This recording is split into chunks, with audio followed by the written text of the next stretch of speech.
This podcast is not intended as a substitute for the medical advice of physicians. The listener should regularly consult a physician in matters relating to their health, and particularly with respect to any symptoms that may require diagnosis or medical attention. Thank you and enjoy listening. Welcome to Difficult Conversations About Beauty. Today, I am absolutely delighted to be interviewing my niece, Georgia Newell. She's 19 years of age and she has achieved already so much in her very, very short life. The reason I wanted to interview Georgia was as part of our interviewing ages, Unfiltered Beauty through the ages. I'm speaking to women of all varying ages, so from 19, then 35-ish, then 50, and then 70. And we're discovering what's important to women regarding their beauty and their self-image. So please listen in while we chat with Georgia about what's most important to her, and therefore we learn what's most important to our teens. Thanks so much. Well, thank you so much, Georgia, for joining us here on the Difficult Conversations About Beauty podcast. We're absolutely delighted to have you. Thank you. I'm very excited to be here. Wonderful. Can you tell us a little bit about you? Yeah, so I am Anita's niece, so that's my auntie Anita, not just Anita. I'm 19. I graduated high school in 2021, and I'm in my second year of uni. I'm at QUT. I'm doing a double degree in justice, majoring in policy and politics, and the second degree is human services, which is like sociology. Fantastic. And yeah, working and to say I'm proud of you is like the tiniest tip of the iceberg. It doesn't even cover it. You are incredible. As 19-year-olds go, you are living the dream. Thank you. You're amazing. And Georgia is also the face, or one of the faces, of our beautiful skincare range for teens, BU Unique Teens. So you'll see her in all the publicity and the marketing for our beautiful skincare range. So now, Georgia, what I'm doing in this series is I'm chatting with women of varying ages. So 19 for you, I'm speaking to someone who's in their 30s, and I'm also speaking to someone in their 50s and then in their 70s. And I'm asking you what's most important to you about your beauty and about how you feel at this age, about how you present to the world in such an image conscious world that we live in currently. So I know I sent you through some questions and so forth. So and also I chatted with you a couple of years ago when I was doing research for my teen book, and that was really interesting. I actually brought that information up to see kind of what's a normal teen's biggest concern about their beauty. So would you be able to tell myself and the audience those, the biggest concern you have about beauty and self-image? Yeah. I think it's like something that's kind of ruling society is perceived beauty and image. I think personally, looking at it from like a personal kind of point of view, I think that my biggest concern is how it can dictate my life in terms of how I see my own beauty and my own image. And I think for a lot of people, it can dictate what you eat, what you wear, where you go, how much do you exercise, things like that, based on how your beauty and image is for that day, how you feel about yourself for that day. And I think that it's something that I'm concerned of, to make sure I'm not punishing myself just because one day I don't feel as beautiful as I did the day before or something like that. So I think that that's like important. That's really one of my concerns, is making sure that I'm understanding that, my beauty and image, or at least my physical appearance, isn't the most important thing about me. Excellent. And things like that. So that's really my biggest concern, is keeping that in check. But in terms of like society, I have a feeling that as beauty and image has always been around. That's always been an important thing in society. Absolutely. But I feel that, as social media progresses and things like that, the beauty standards are always changing. But they're also becoming less achievable at the same time.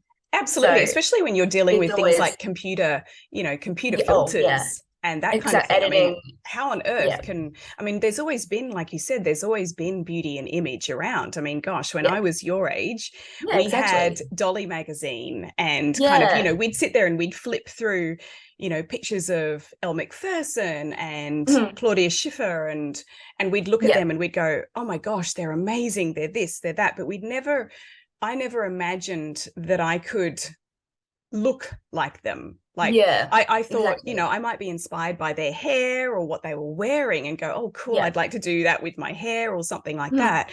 But nowadays, because everyone essentially is a celebrity with their own Yeah, movie set and yeah, camera crew and so forth with their phones, it seems like what used to be completely untouchable is now very much an expectation for everyone to show this image of perfection in every part of their exactly. lives. Yeah, exactly. And I think that like need to be perfect is like a concern that I have about beauty and image, because I think that beauty and image is about not being perfect at the end of the day, Mm, honestly.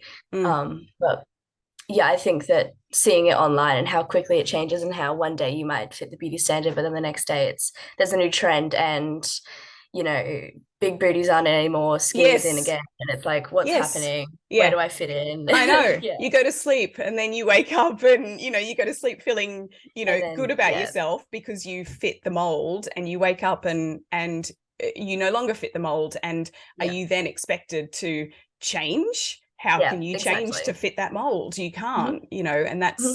that's the difficulty. And Yeah, where do you go to for trustworthy news? Like, obviously, we are inundated with information, more of course. information that our poor brains and our Mm, amygdalas and everything can handle. So we're yeah. saturated, and there's always, there's this whole movement now about getting back to being present and Hmm. meditation and just quieting our mind. Mm, So where do you go for news or mhm. information that isn't completely filtered and Yeah. chopped to get an emotion out of you? Yeah, yeah. I think that like news is inherently biased in Yes, any kind of way, because that's the whole point of news, is to push some kind of agenda of yes, whoever owns the news. But obviously social media is not going to be the place I'm going to go for any kind of news, or anything that's been shared by the masses. I'm not going to just immediately trust. But I like at uni we've learnt a lot about, because I do, politics, yes, learned yeah, a lot about how to think critically and how to approach every news article critically, and not just take anything for face value, and be able to use your own skills and your mind to actually unpack what is being said and go, actually, like, is this true, or do I need to get a second source to back this up? But I probably would say, like, I've always trust like ABC News. Like, I know that I find them more centered. Um, there's obviously still some kind of agenda they have, but hmm personally, I find them, they're less they usually focused sensational. on, Yeah, yeah, they usually focus on like facts and people rather than clickbait and drama. buzzwords and drama. So that's what I prefer, to use.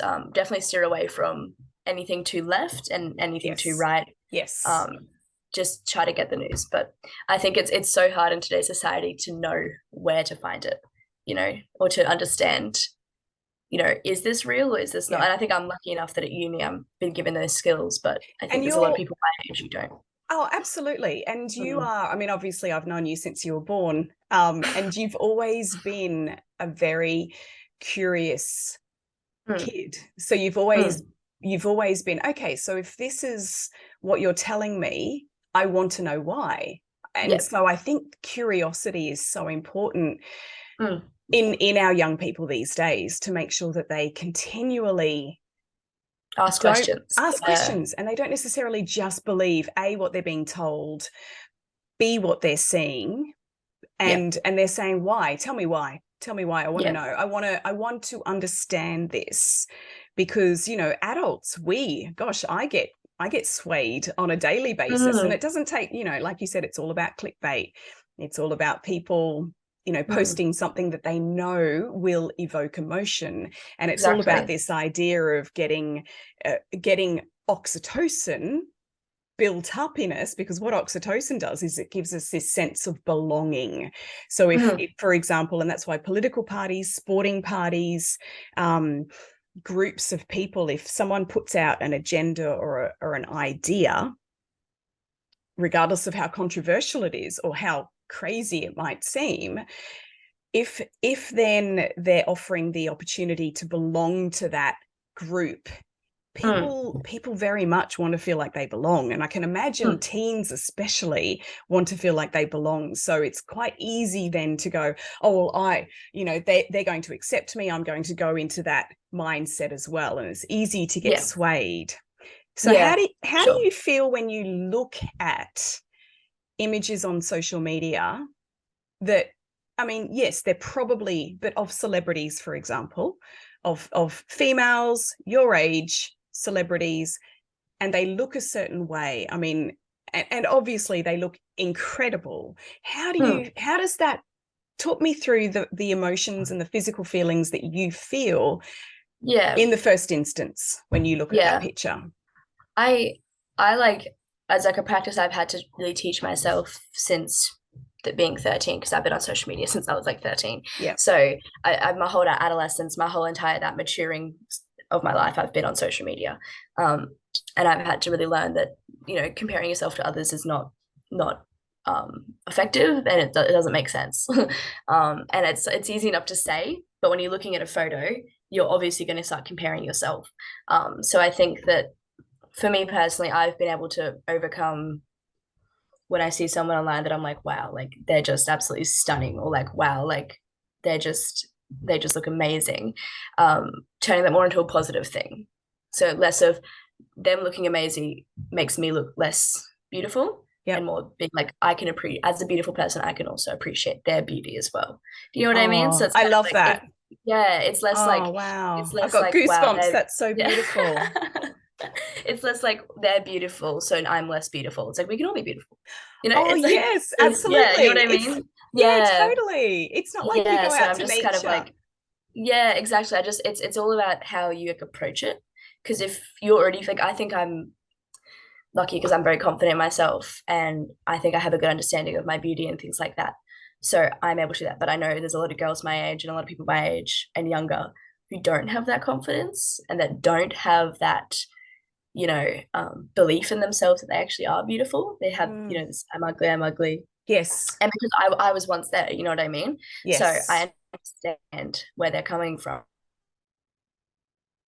That it's hard. Like when I was like 15, it's hard when you're looking at all these photos of people, and it's like, wow, like I'll now, you just think like I'll never be like that. But then you have to realize that you don't have to be like that. So what happened? What made you change from being that 15-year-old who went, I will never be that, therefore I'm not good enough, to where you are now, which is because your beauty, you exude beauty, not only in how you appear physically, but in your personality, in your confidence, in your ability to listen to people, your ability to converse with people.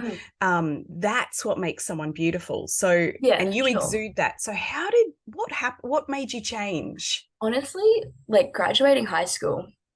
Wow. High school was really bad for my self-esteem, and I didn't realize. I thought I was completely fine. I thought my mental health was perfect. I was getting straight A's, had good friends, I was school captain, I was doing well in high school. And then I left and I was like, oh my God, like that wasn't good for me. You know what I mean? Like I didn't think about, like I didn't know that I wasn't good. Do you know what I mean? Yeah. So then I left high school, and then I kind of, being my own person, finding my own footing in the world, and having my own free time to do things I like, things like that. And that really changed my mindset about a lot of things. So like I high school, and definitely when you're at high school, you're surrounded by your people your age, and people your age that look better than you or that you want to be. Do you know what I mean? Yes. So you're constantly surrounded by girls that are prettier than you, girls that, you know, that your crush likes instead of you, girls, you know what I mean? Things like that. And you're constantly surrounded by that. And that's hard. It's like a little social experiment, you know what I mean? And that's hard to kind of thrive in, you know? So I would say graduating high school really changed. Like I changed mentally a lot since I left high school in 2021. You have. Yeah. And that's really interesting because I've seen that. I've seen you change, but also, I mean, I'm tearing up when you said that high school, because I didn't know that you were having a tough time at high school. Yeah. And I didn't know either. No. I thought I was like, yeah, this is normal. But then I left and I was like, oh, like maybe I wasn't doing it as well as I thought I was doing, you know, like I didn't realize. What's really interesting is about that is maybe because you weren't surrounded by it all day, every day, with the added pressure of schoolwork. Maybe because you weren't, you know, once you left, you could actually pick and choose who you wanted to be with. And like you said, more of what you wanted to do, as opposed to being forced to be with, you know, people who you compared yourself to and didn't feel like you were enough compared to them. Yeah. Wow. That's exactly. Yeah. And then I suppose I would say that, and I think like I also like physically changed as well. Like I kind of grew into myself, my face, my body a bit more when I left high school. I think it's just because I felt more confident. I think I've always kind of had like a bigger body, so I've always kind of had a more womanly body. And in high school, everyone is still girls. Do you know what I mean? Everyone is still a little girl. Yeah. Because they're 18. You know, when you're 15, most girls are still very, you know, immature body types and things like that. And I always kind of had a bigger body type. So I always felt, you know, physically like just older than the rest, you know what I mean? I just felt like I was like, oh, like I don't really fit in with all the other girls in my grade just because I already have this kind of thing. But then now as I'm growing up, I'm like growing more into the body type that I have and learning to love that body type, because that was hard to do when at high school. So it must be really tricky for, I'm imagining, for not only, you know, for everyone when they first start high school. And in the first instance, I'm guessing, and I'm, you know, if I remember back to me being at high school, absolutely, you walk in, you know, that first year, grade 7 or grade 8 as it was for me, and you walk in and you're surrounded by people, and because you're basing, you're pitching where you are in the group, and a lot of that would absolutely be pitched against how someone looks, how the girls you're surrounded by look compared to you, because you'll be treated, because we know that people who look, you know, more what's considered beautiful actually have success in life, because they doors open for them, people speak to them more, you know, they have more positive interactions with others, of course. So you know, in that first, you know, so what would your advice be to kids, especially now? Here we are at the start of the year and there is a whole contingent of children that are just starting year 7. What would your advice be to them? It's a tricky one, because like I can give the advice, but that's with my now like brain that's kind of matured a bit. That's and perfect. When you're in year 7, it's so hard because all you're thinking is like, you're still a child, and all you're thinking is like crisis mode, like, you know, I suck, everything sucks, like, you know, everything like that. But I think obviously the best thing I could recommend is try and find, if it's like your first day or your first week, try and find good friends. Your friends will change throughout high school. The friends you find in year 7, if you still have them by year 12, that's great. But don't be pressured to being friends with people you don't want to be friends with, especially if it's because you think they'll make you look better, or they make you look cooler, or they make you do that. If they don't align with what, like, your values, if they're doing stuff that you don't agree with, or if they're saying things you don't agree with, it's not worth subjecting yourself to that just for the chance to look cooler, because it does not matter. Like, it doesn't matter. Like, it matters in year 7, but in year 8 it won't matter, you know. And it matters in year 8, but in year 9 it won't matter. Your truth will always be knocking on your door, saying making you feel sick, saying this is not you, and that will make you doubt and feel less good about yourself. Exactly. So your image to everyone else might be like, oh wow, look, they're hanging out with the cool kids. It's like, throughout high school it's tough, and if you don't stick to your ground and you know, all that kind of stuff, it's going to be even worse. So that would be my Mm. advice: is surround yourself with good people if you can, because I know that's tough. Making friends is tough in high school Yeah. and in year seven at least. But you know, that Are would you be my advice. still are you still friends with people that you went to primary school with? Oh, yeah, my best Yeah. friend Aiden. We've known each other since prep. We've Oh, been in the same class since prep. wow. Yeah. Um, and we did all of to year six, all from 7 to 12 together. Now we work together as Yeah. well. So we are way too close. Yeah. Uh, Oh, you're not. Aiden is actually in our marketing campaign for the BU Unique Teen skincare as well. So he's yeah, just absolutely gorgeous. So he I is. Yeah. he's an amazing best friend. I definitely approve. And Yes. isn't that wonderful? So you found your person, if you like, I was lucky. in prep Yeah. when you were 5 or 6. Hmm. That's incredible. So it's kind Yeah. of like, so maybe advice is, for all teens, especially, I know we're off the tangent of beauty, but gosh, friendships are Mm. so important in making us feel valued and Mm. good about ourselves. Yeah. That, when we feel valued and good about ourselves, we're more beautiful anyway. Yeah, We're of course. kind of exuding that beautiful It's a kind lot of, it's a lot easier to go to school knowing that your best friend's going to be there, or that, you know, yeah, someone that you trust and want to spend time with is yeah, going to be there. It makes all the difference. If they're not there, it's like, you know, like, you know, it's just like a bad day. So I yeah, remember, like, yeah, it would make all the difference going, you know, you'd feel crap about yourself at lunch, but then you'd go to lunch, and then everything was okay because you got to see your friends. You know what I mean? So I yeah, think if you yes, can find those connections, that is going to make all the difference for you. yeah. And I think you're obviously still comparing yourself to people, is it's almost inherent, Mm. with Oh, young people, yeah, and with like young teenagers. It's going to happen. mm. But you know, even I still do it sometimes. I think everyone still does it, even if they Oh, for say they don't. sure. Yes, It happens. And I think absolutely. that it's just about understanding that it's okay when it happens, but it's just about knowing that that's just your brain running wild, and they're Mm, not mm, actual valid thoughts. You know what I mean? It's like, mm. don't worry about it. Yeah. Yeah, it's interesting because I was on one of the podcasts that I've recorded recently. I talked to Anjanette Fennell about tapping, which is EFT Mm. tapping, emotional freedom technique, Mm. which is a method that I've been using for a few years now. Mm. And now we've actually, I discuss it. I discuss the benefits of it in my book, Beautiful Unique Faces, in terms of, and it's actually one of the pillars in my inner power practice, which is all about finding what's unique and beautiful about your face, and then holding on to that Yeah. thing every single time because it happens, or will happen all the time, regardless of how good you feel about yourself. You'll always see something that makes you feel less than. You'll always be tempted, to have, for example, in the industry that I'm in the profession that I'm in as a clinician, a lot of patients will want to have things done purely based on what they see on social media. Of course. Yeah. So doing something like tapping or EFT technique, which is emotional freedom technique, that actually interrupts those thought patterns. So it doesn't stop you from saying, oh, ignore that nasty voice that's saying you're Mm. this, you're that. Instead, accept that voice and say, even though I feel like I'm less beautiful than Jane, for example, Mm.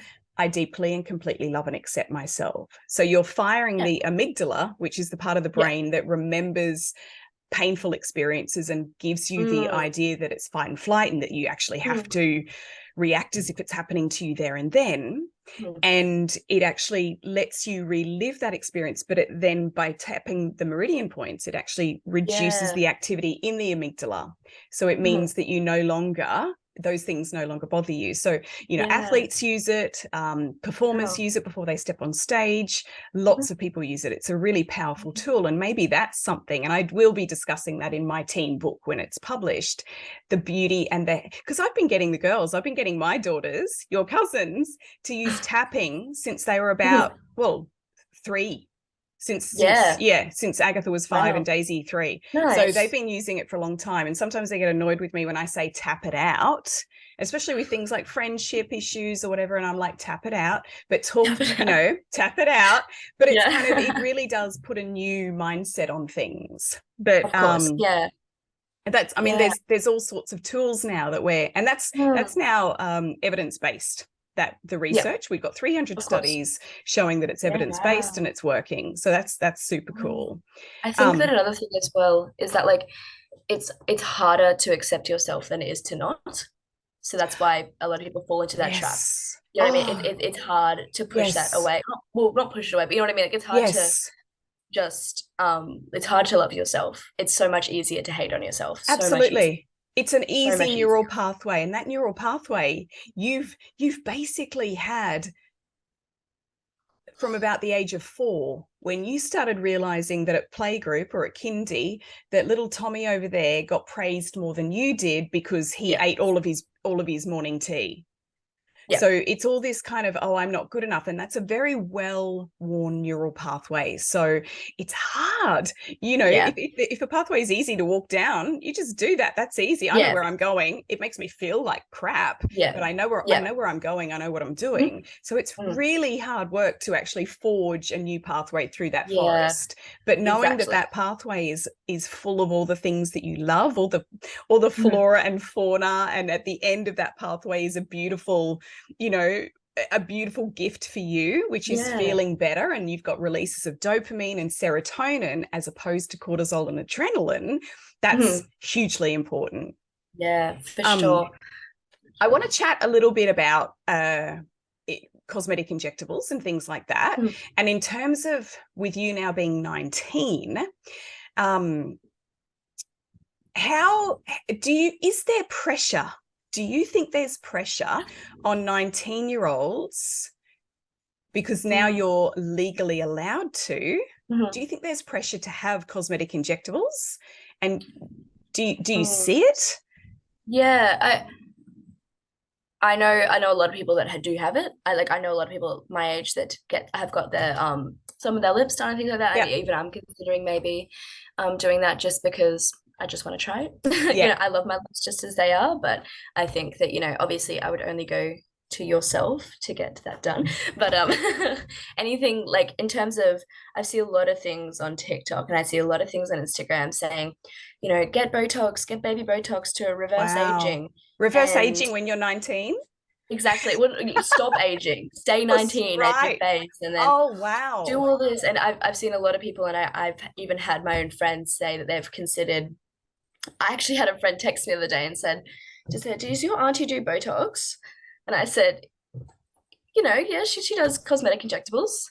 And they said, "Oh, do you think she should do this?" And I was like, "Well, you'll have to text her or go through whatever avenue. Like, go." I sent her your Instagram, and I was like, do this. I was like, as I think she's very busy, but I've even had people ask me about you, you know what I Yeah, mean? Like wow. Aiden has as well, Yeah, wow. things like that. So I know like a girl at work, she just got hers done. Um, Another girl at work, she's 21, she gets Botox every 6 months.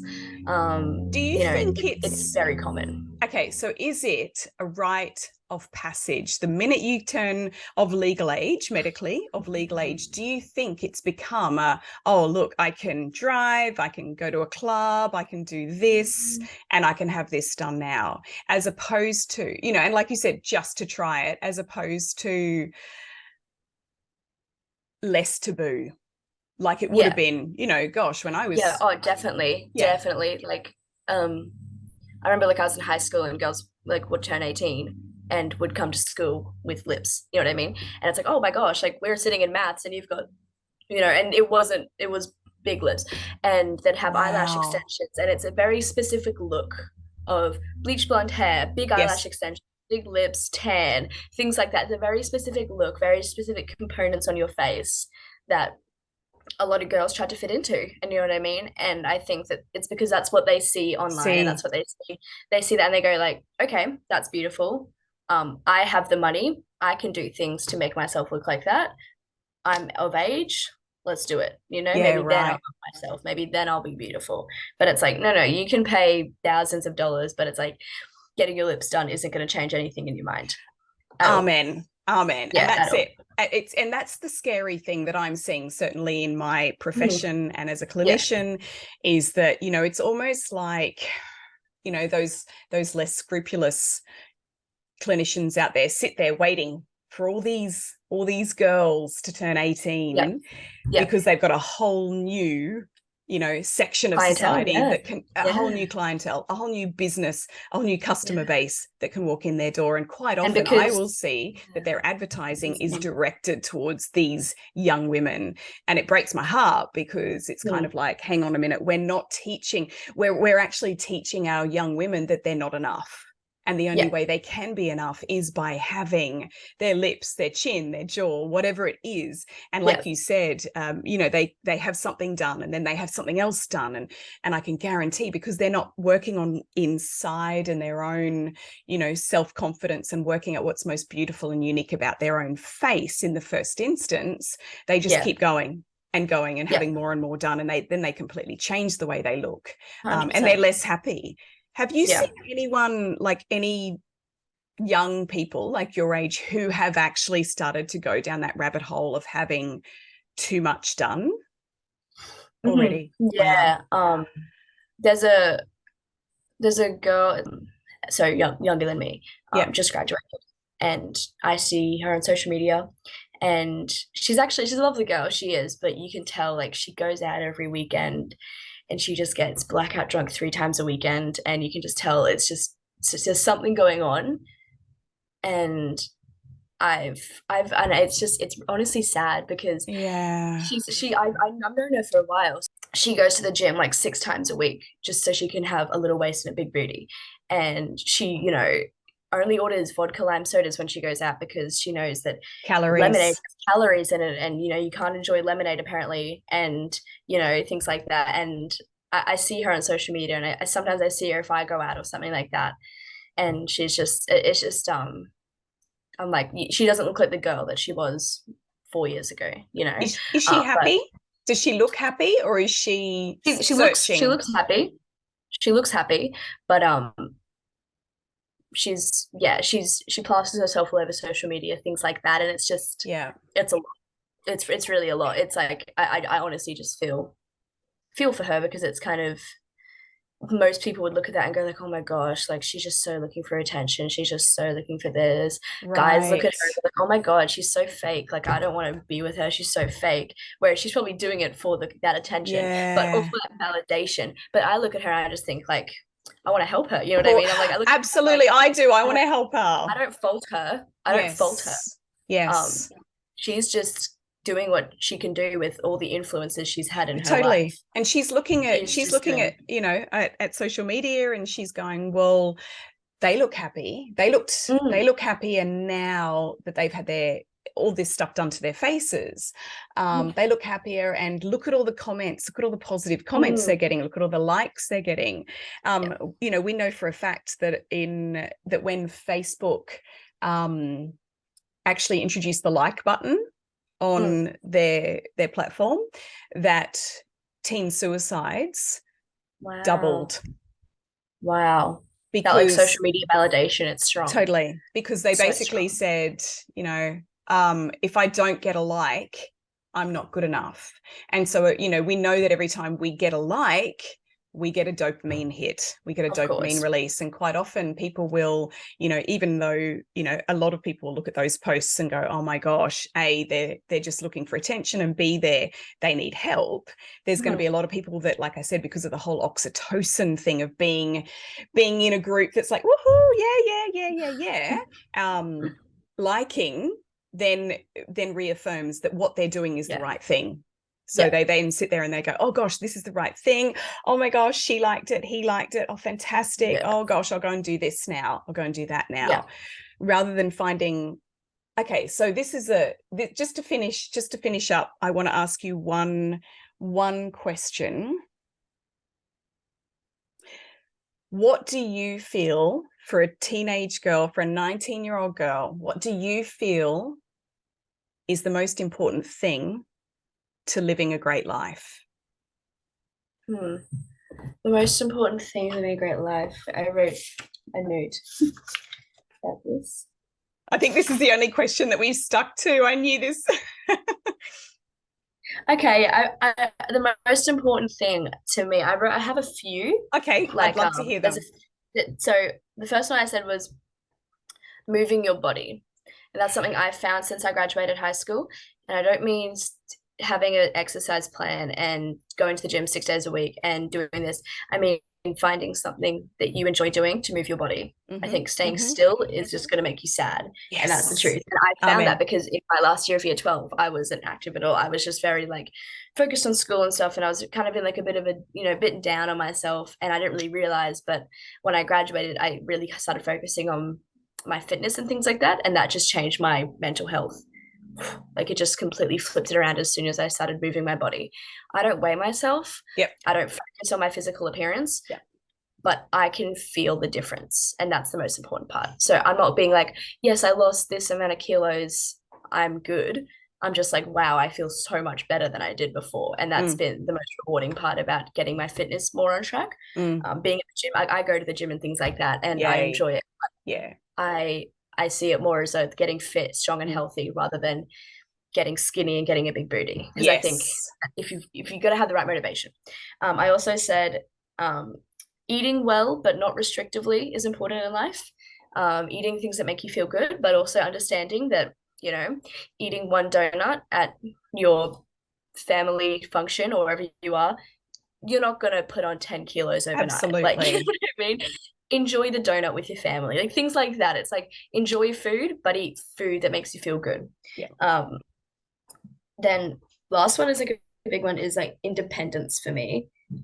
Learning to love yourself, and knowing that at the end of the day, like it's me, myself, and I. You know what I mean? Like when everything else goes away, you need to be able to be independent. Like if you've got a boyfriend, if you've got friends, once that goes away, once the friends go away, at the end of the day, do you still feel loved?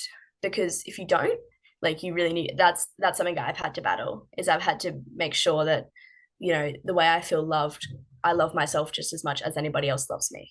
And that's been really important for me, because I think that independence in terms of love independence, that's been something that is like important to me, because if I feel down on myself, I know that I can still rely on myself to just say, like, I can give myself a hug even if no one else can around me. You know what I mean? So like that's been really important in my growth over the past 2 years. Yeah, wow. That is beautiful. That last one, you made me cry again for the second time. Oh, darling. I love that. It's so important about that self-love and therefore self-worth, because you've got to, like you said, at the end of the day, if you can sit in a room by yourself with no other person around validating you, nothing else validating you but you, just by yourself, and you can go, I am a good person, I'm a loved person, and I love myself, I love these things about me, then that's just huge. And for you to have achieved that, and it's ongoing work, isn't it? Every single day. Well, George, sweetheart, I am so delighted that you've come on here and chatted with us. No worries. I think that our listeners, both our teen listeners, our carers and parents of teens, are going to be enthralled by what you've got to say. So, sweetie, enjoy your day. Thank you. And I will speak to you soon. Yes. All right. See you later. Bye. Bye. Well, how awesome was that, chatting to Georgia about what really matters to a 19-year-old girl today. Be sure to come back and listen to me interviewing a woman in her 30s, a woman in her 50s, and a woman in her 70s about what really matters in terms of their beauty and their self-love. Thanks again for listening to Difficult Conversations About Beauty, where we cover everything, the good, the bad, and the ugly. Have a beautiful day, and I'll see you soon.